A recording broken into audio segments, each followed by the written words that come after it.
Olá, a paz do Senhor, que bênção! Lição de número 9. Hoje vamos falar sobre um assunto maravilhoso. Trataremos sobre o Espírito Santo e não tem nada melhor do que falarmos sobre a doutrina do Espírito Santo. Para você que está aqui pela primeira vez, sejam todos muito bem-vindos. Para você que está aqui semanalmente, muito obrigada pelo carinho. Confesso que sou grata a Deus por contribuir com alguns irmãos, por ser um canal de bênção aqui no YouTube para algumas pessoas. Meu muito obrigada pelo carinho, pelos comentários. Isso ajuda a fortalecer o meu canal e que ele possa chegar ao encontro de outras pessoas que realmente precisam de subsídios com mais facilidade, de autoentendimento, porque afinal de contas nós professores precisamos sim, quanto mais melhor, de subsídios para darmos uma aula com excelência. Sou Jane Martins, professora, e sou grata a Deus por esse privilégio tão maravilhoso, compartilhar a palavra de Deus com cada um de vocês. Não deixe de comentar em minhas aulas, isso é muito importante, compartilhar e também se inscrever no meu canal e ativando o sininho das notificações. Hoje, na lição de número 9, nós vamos falar quem é o Espírito Santo. Os textos que foram tomados por base estão em João, capítulo 14, verso 16 e 17, verso 26, e também João, capítulo 16, verso 7 ao 14. É com muito temor e tremor que devemos tratar a respeito deste assunto, da doutrina do Espírito Santo, a terceira pessoa da Trindade, Deus também incluído nessa Trindade e que não há hierarquia entre essas três pessoas da Trindade. Pois se não tivermos tremor e temor para tratarmos desta doutrina, o pecado contra o Espírito Santo é o único pecado que não tem perdão. Por isso, muita reverência e muito cuidado ao tratarmos do Deus Espírito Santo. Depois da ascensão de Jesus, continuou o movimento dinâmico da Trindade e ele mudou. E aí foi o Espírito Santo que assumiu o centro desta pericorese. Em todo o tempo, nas Escrituras, encontramos uma pessoa da divindade no centro da roda, desse movimento dinâmico, em destaque. E hoje nós vamos tratar, depois da ascensão de Jesus, é o Espírito Santo nesse movimento dinâmico e dentro do centro da roda da pericorese. Ele trabalhando hoje, mas tanto o pai como o filho estão na retaguarda. Nunca trabalharam sozinhos. Sempre a Trindade atuou junto, desde a criação do mundo. Não há plano de salvação sem o Pai, sem o Filho e sem o Espírito Santo. Desde Gênesis 1, o Espírito Santo é mencionado como Deus Criador. Uma única divindade em três pessoas da mesma substância e do mesmo poder.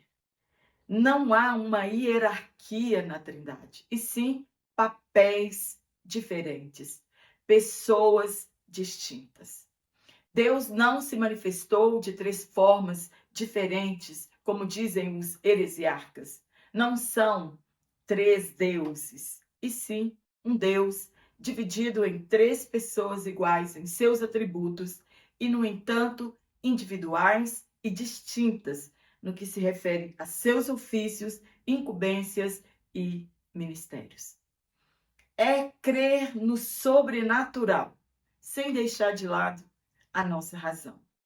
Misturar e confundir as três pessoas da divindade implica em fazer algo muito arriscado. Mudar o que é ensinado nas Escrituras Sagradas. Desde Gênesis 1 encontramos a presença bendita da Trindade. No plural da palavra Deus, né? No princípio Deus, esse Deus aqui está no plural e significa Elohim no hebraico. E se fosse apenas um Deus, seria o termo no singular Elohá. Então, são três pessoas em uma única divindade. E não três deuses, como muitos afirmam que nós adoramos.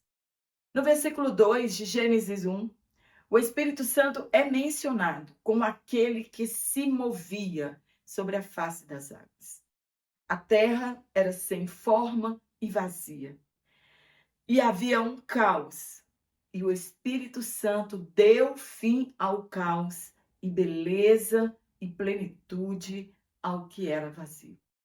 É essa mesma obra que o Espírito Santo faz em nossas vidas, quando nos entregamos a Cristo e deixamos que Ele nos guie e permitimos sermos transformados por Ele.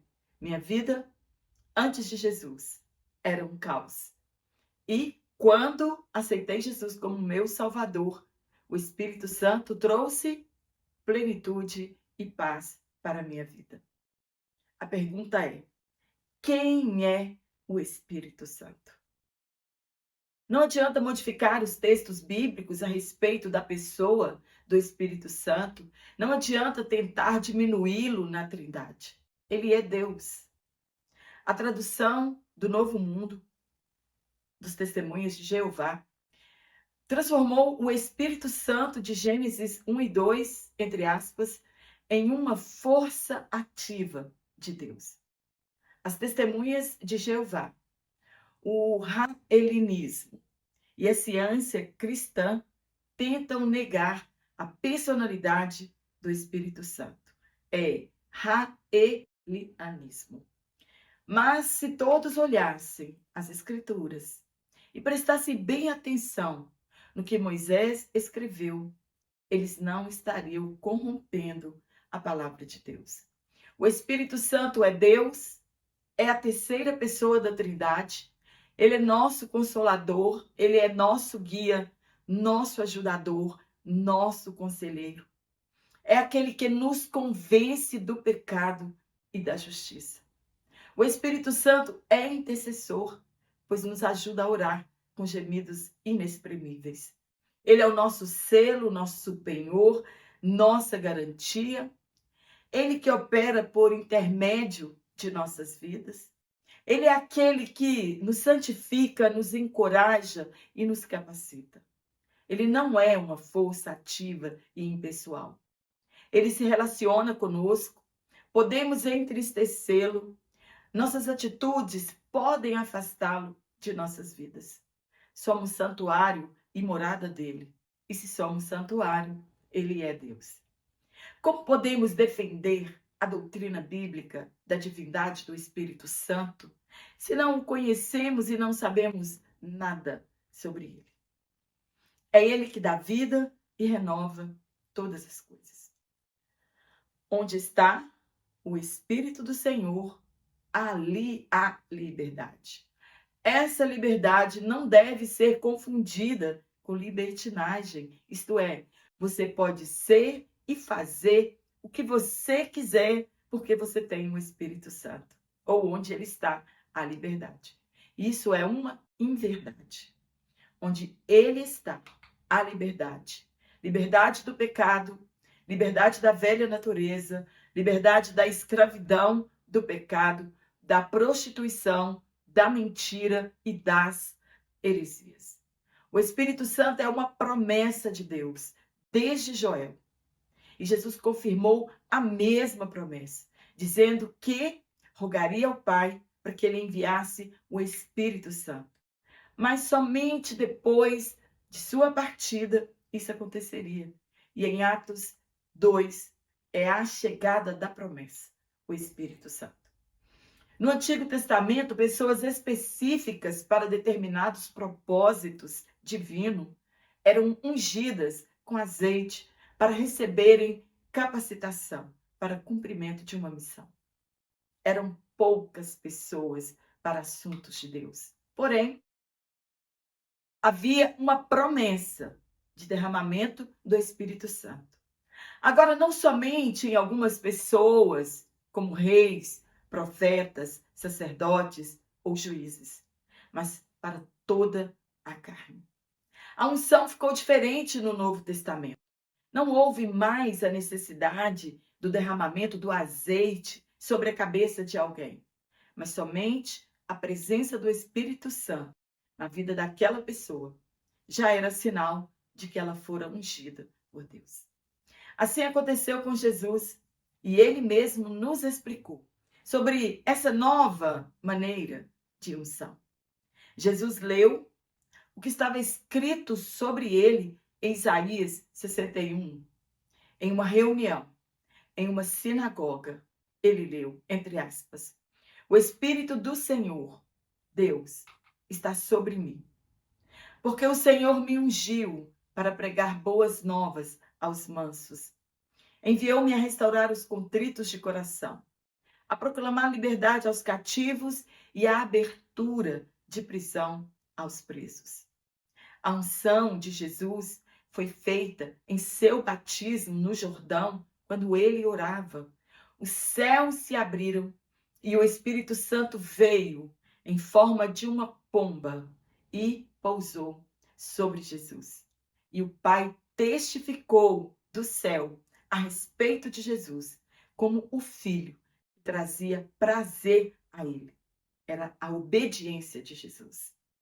Jesus Cristo foi ungido para desenvolver seu ministério na terra.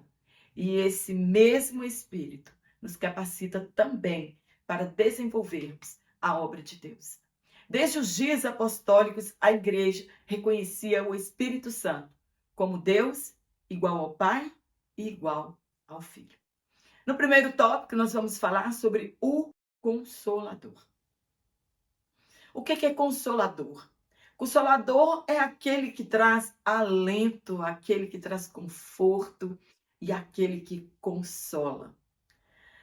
Primeiro ponto, o outro Consolador. Aqui está o problema das heresias. Se você não sabia, Jesus também é um Consolador.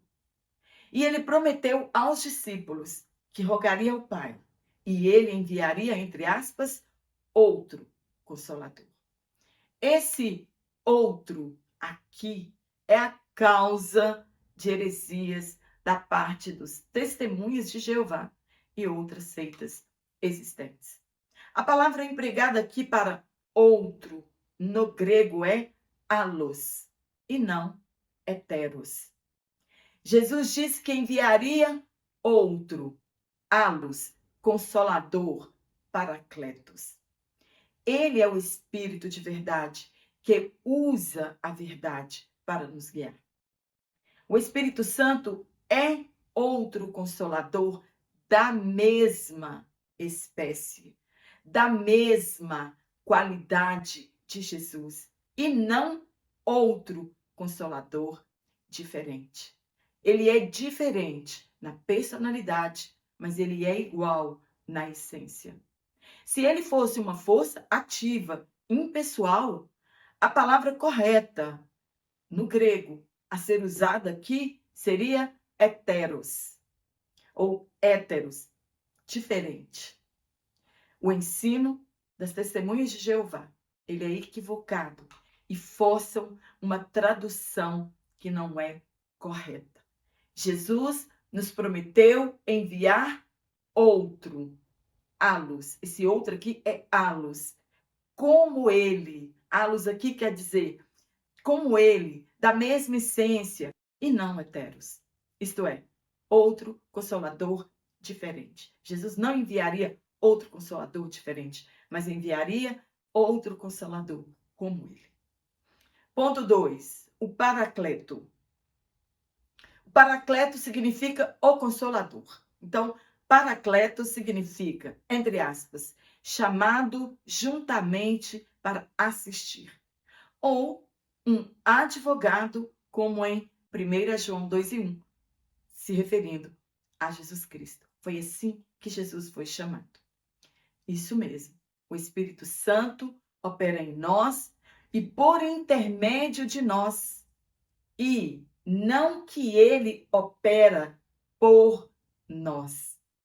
O conforto que o Espírito Santo nos dá não é esse que, quando nos fazemos de coitadinhos, e ele vai ali e nos conforta, mas sim o conforto que nos fortalece para encarar a vida com coragem e prosseguir e nunca desistir.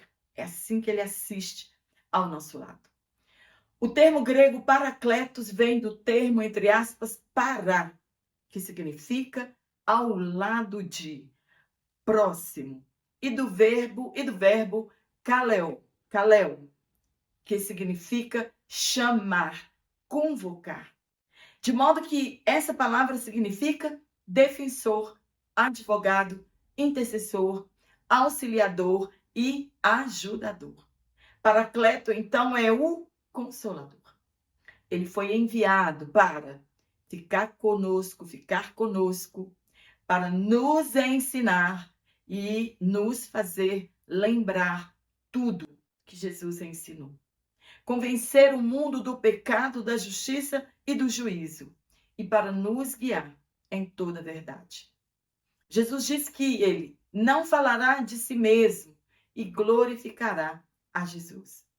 Se você não lê a Bíblia, como o Espírito Santo poderá te lembrar de tudo que Jesus nos ensinou? No ponto 3, seu uso no Novo Testamento. O termo paracleto é usado somente 5 vezes nos escritos joânicos, sendo 4 vezes no Evangelho, referindo-se ao Espírito Santo, e 1 vez referindo-se a Jesus. Quando João nos advertiu a não pecarmos, porém, caso isso aconteça, temos um advogado, Jesus, que nos assistirá diante do Pai. No tópico 2, nós vamos falar sobre sua deidade, atributos e obras. Lembrando que eu vou deixar um link aqui na minha videoaula, na descrição, um link da Hotmart, onde você adquire esse PDF exatamente como eu leciono aqui, no momento que você desejar. Também um link do meu WhatsApp, você fala diretamente comigo. Adquire também o PDF, pode ser um assinante trimestral. Lembrando que nos domingos eu não estou disponível. E também o link do meu Instagram, se você quiser me seguir lá pelas minhas redes sociais. No primeiro ponto, sua deidade. O Pai é Deus, o Filho é Deus, o Espírito Santo é Deus. Jesus, na grande comissão, ele ordenou aos discípulos que fizessem discípulos e depois os batizassem em nome do Pai, do Filho e do Espírito Santo. E eu já comentei isso em outra aula, quando no hebraico, no Antigo Testamento, o tetagrama de Yahvé, que é YHWH, é usado às vezes ao referir-se ao Espírito Santo e também a Jesus Cristo, revelando a deidade de cada um. Antes da vinda de Cristo, o Espírito Santo atuava, capacitando pessoas para missões específicas, mas ele não habitava nelas de forma permanente. O Espírito Santo é Javé na vida de Sansão e ele recebeu força sobrenatural. Aqui a expressão, entre aspas, Espírito do Senhor, no hebraico é Ruach. Literalmente, Espírito de Yahvé, do tetragrama YHWH. Isso mostra que o Espírito Santo é identificado diretamente com o nome hebraico Yahvé do tetragrama. Essa passagem é significativa porque ela mostra a conexão entre Yahvé e o Espírito Santo, reforçando que ele não é uma força separada, mas a própria presença ativa de Deus. É um exemplo da atuação do Espírito Santo antes do Pentecostes, onde ele vinha sobre as pessoas para tarefas específicas, mas não habitava nelas permanentemente. Entretanto, depois de ser enganado por Dalila, ele não soube que o Espírito Santo já havia saído dele.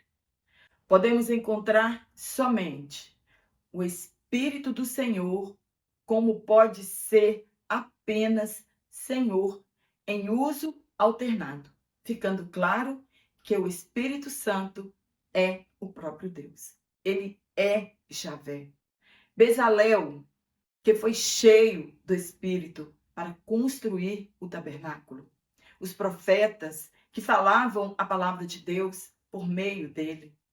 E em Êxodo fala sobre Massá e Meribá, quando o povo reclamou e puseram o Senhor à prova, perguntando se realmente Deus estava entre eles ou não.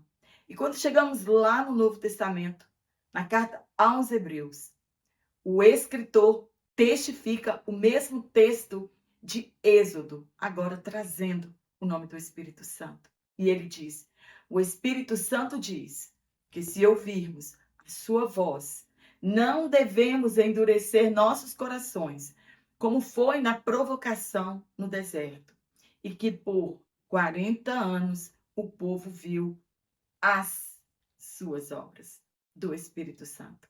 Era o Espírito de Deus no deserto, operando milagres. Em 2 Samuel também está escrito, entre aspas, estas são as últimas palavras de Davi. O Espírito do Senhor falou por meu intermédio. Sua palavra esteve em minha língua. O Deus de Israel falou. A rocha de Israel me disse.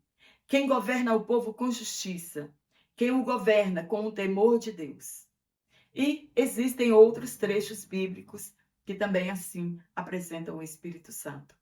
Na passagem de Ananias e Safira, eles mentiram ao Espírito Santo. Paulo escreveu em 2 Coríntios que somos santuários de Deus e que o Espírito Santo habita em nós, concluindo então que ele é Deus. No ponto 2, seus atributos. Quais são os atributos do Espírito Santo? Onipotência, ele tem todo o poder. Onipresença, ele está presente em todo lugar. Onisciência, ele conhece todas as coisas. Paulo escreveu que tudo que Deus preparou para nós, ninguém viu, não ouviu, nunca imaginou. Mas aprove a Deus a nos revelar por meio do Espírito Santo. Ele sonda todas as coisas, até as coisas mais profundas de Deus. As Escrituras ensinam que ele é a fonte de poder e de milagres. Foi ele que concedeu os discípulos que falassem em línguas estranhas. Ele sabia o coração e as intenções de Ananias. Ele sabe o futuro, pois ele revelou a Simeão que não morreria antes que ele visse o Cristo. Ele é eterno, pois ele é Deus. No ponto 3, suas obras. Podemos dividir suas obras em 3 grandes áreas: na criação e na história, na vida de Cristo e da igreja e na vida individual do crente. Ele operou na criação do mundo, na inspiração das Escrituras. Olha o que Pedro diz. Porque a profecia nunca foi produzida por vontade de homem algum, mas os homens santos de Deus falaram inspirados pelo Espírito Santo. Ele inspirou os escritores da Bíblia, garantindo que as Escrituras fossem fiéis e sem erro. Na capacitação de pessoas no Antigo Testamento, já comentamos sobre isso. Ele operou no nascimento de Jesus. Em Lucas está descrito, entre aspas, e respondendo o anjo disse-lhe, descerá sobre ti o Espírito Santo, e a virtude do Altíssimo te cobrirá com a sua sombra, pelo que também o santo, que de ti há de nascer, será chamado Filho de Deus. O Espírito Santo gerou Jesus no ventre de Maria, mostrando seu papel na encarnação do Filho de Deus. No batismo e no ministério de Jesus, ele também operou. No Pentecostes e no nascimento da igreja, em Atos 2 está escrito, e todos foram cheios do Espírito Santo e começaram a falar noutras línguas. O Espírito Santo na vida do crente, ele regenera e dá vida nova. Ele habita no crente, ele convence do pecado, da justiça e do juízo. Ele guia e ensina a verdade. Ele concede dons espirituais. Em 1 Coríntios está escrito: ora, há diversidade de dons, mas o Espírito é o mesmo. Os dons espirituais são dados para edificar a igreja. Exemplos de dons: profecia, sabedoria, cura, línguas. É ele que produz o fruto em nossas vidas.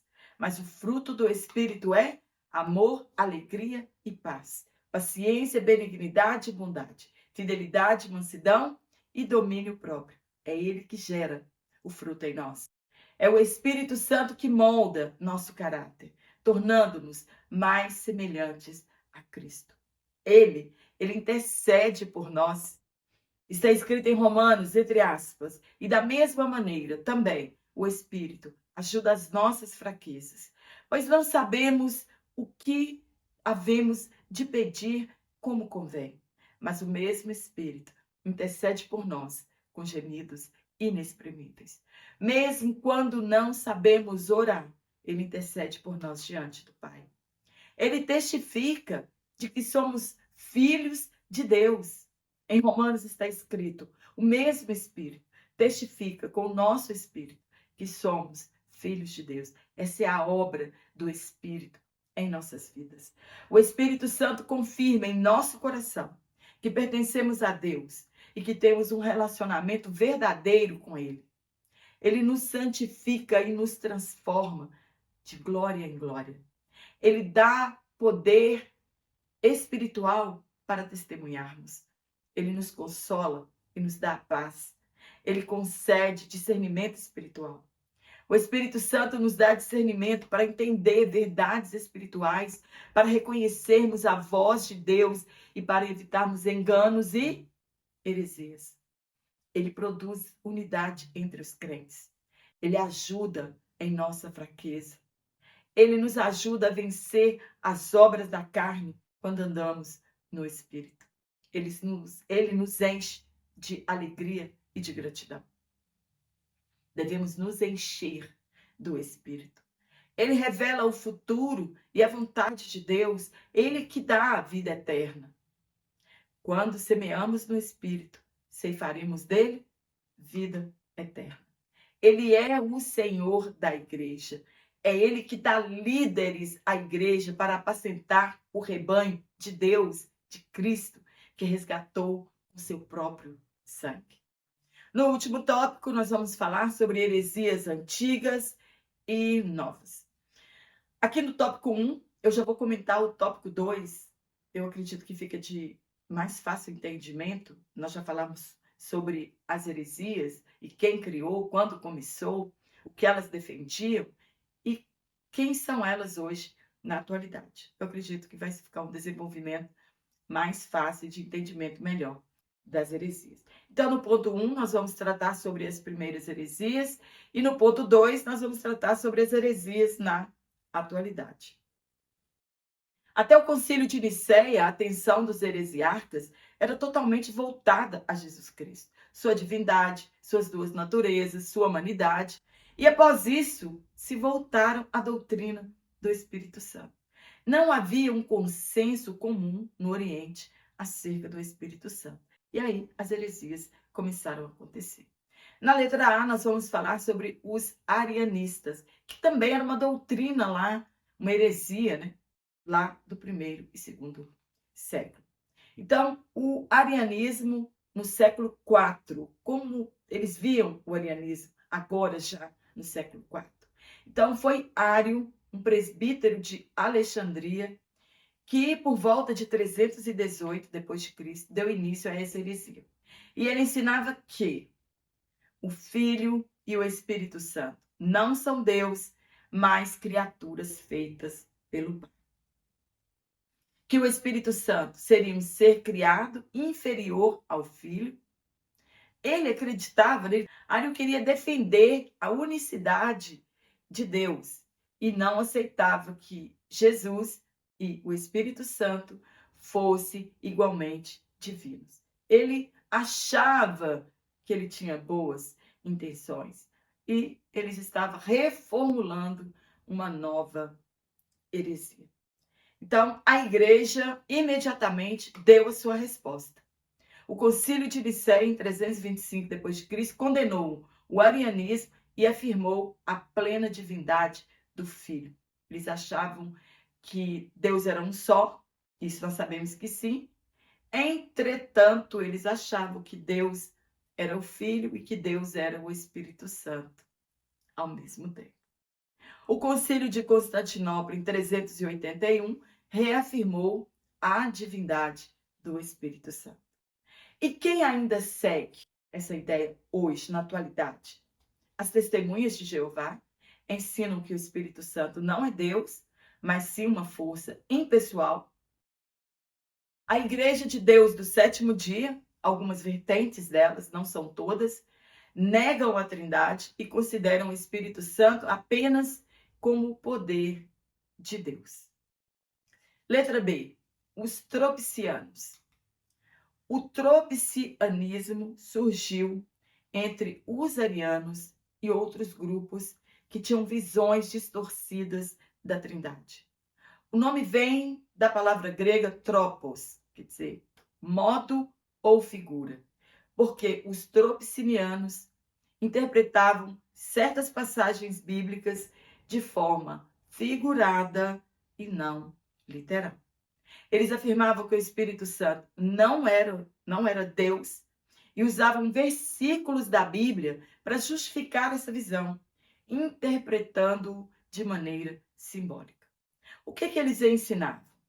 Eles ensinavam que o Espírito Santo seria apenas um anjo ou uma criatura, que ele não era uma pessoa divina, mas um ser criado inferior ao Pai e ao Filho. Olha os textos bíblicos que eles usavam de forma errada.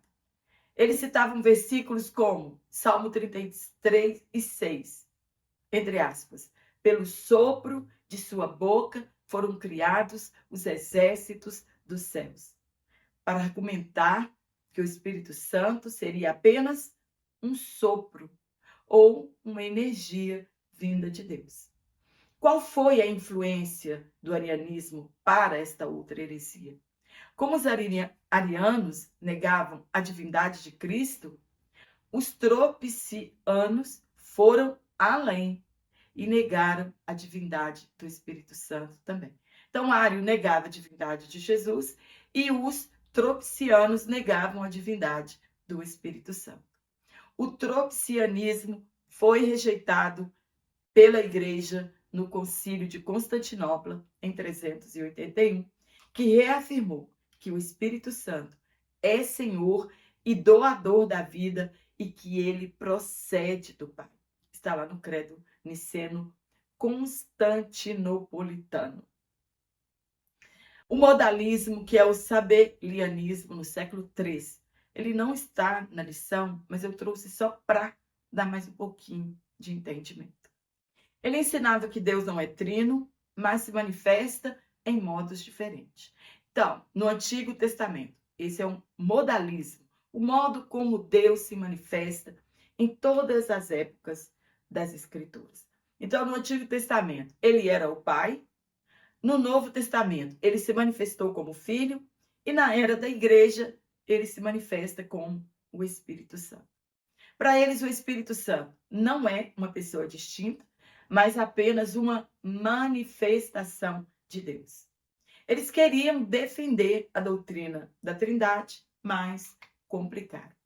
Sabélio queria evitar o que ele via como triteísmo, crença em três deuses. Ele enfatizava a unidade de Deus, mas ao fazer isso, ele negava a distinção entre as pessoas da Trindade. A igreja defendeu rapidamente e o modalismo foi condenado pela igreja primitiva, pois contradizia a distinção clara entre Pai, Filho e Espírito Santo na Bíblia. Quem são os seguidores de hoje do modalismo? Igrejas pentecostais unicistas. Está uma discussão aí na internet, teve até um podcast sobre isso, sobre a Voz da Verdade, que eles defendem o unicismo, e esse modalismo também, o movimento Só Jesus. Eles ensinam que Jesus é o Pai, o Filho e o Espírito Santo, e rejeita a Trindade. Exemplo, a Igreja Pentecostal Unida. Letra C, o pneumatomacianos. Os pneumatomacianos foram um grupo herético do século IV que negava a divindade do Espírito Santo. Todos eles negavam a divindade do Espírito Santo.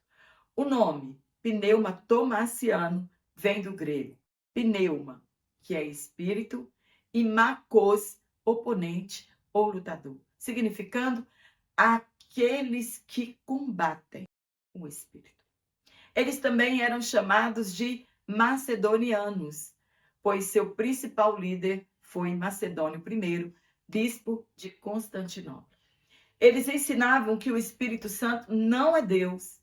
Para eles, o Espírito Santo não fazia parte da Trindade, mas era apenas uma criatura criada por Deus, subordinada ao Pai e subordinada ao Filho.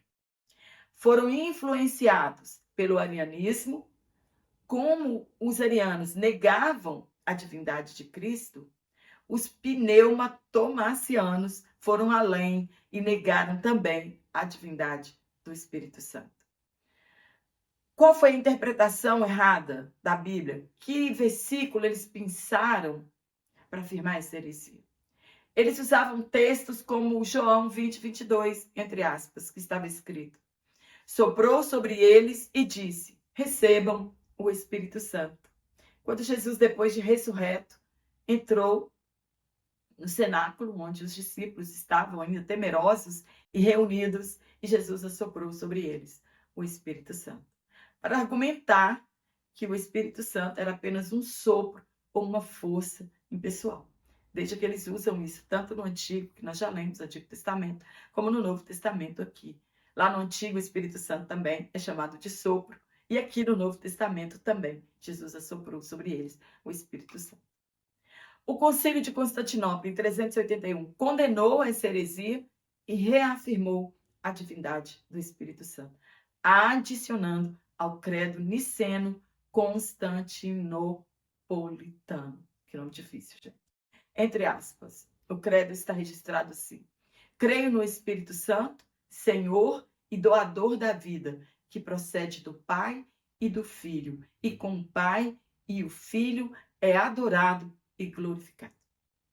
Os pais da igreja, como Basílio de Cesareia, Gregório de Nissa e Gregório de Nazianzo, refutaram os pneumatomacianos, mostrando que, olha o que eles mostraram, o Espírito Santo é chamado de Deus, ele participa da criação e da salvação, ele tem atributos divinos, como onisciência e eternidade. Seitas que na atualidade seguem essas heresias. Testemunhas de Jeová. Dizem que o Espírito Santo não é Deus, mas uma força ativa. Os cristadelfianos afirmam que o Espírito Santo é apenas o poder de Deus. E os unitários, que são os universalistas, negam a Trindade e dizem que o Espírito Santo é apenas um título ou manifestação de Deus. Na tradução do Novo Mundo, eles grafam o nome do Espírito Santo em letras minúsculas. Substituem o Espírito Santo por, entre aspas, força ativa de Deus. E também lá em Atos, eles mudam também, entre aspas, e todos ficaram cheios de, não do, de, entre letras minúsculas, Espírito Santo também. Letras minúsculas também. A expressão hebraica Ruach Elohim, entre aspas, Espírito de Deus, aparece 11 vezes no Antigo Testamento. E somente aqui é traduzido como força ativa de Deus na tradução de Novo Mundo. No ponto 3, o Espírito Santo em outras religiões. Em algumas religiões do Oriente, a noção sobre Espírito Santo é confusa. Eles não sabem distinguir bem a pessoa do Espírito Santo. Mas a ideia que eles têm se aproxima dos heresiarcas do passado. Não há nada novo hoje, não tem heresia nova.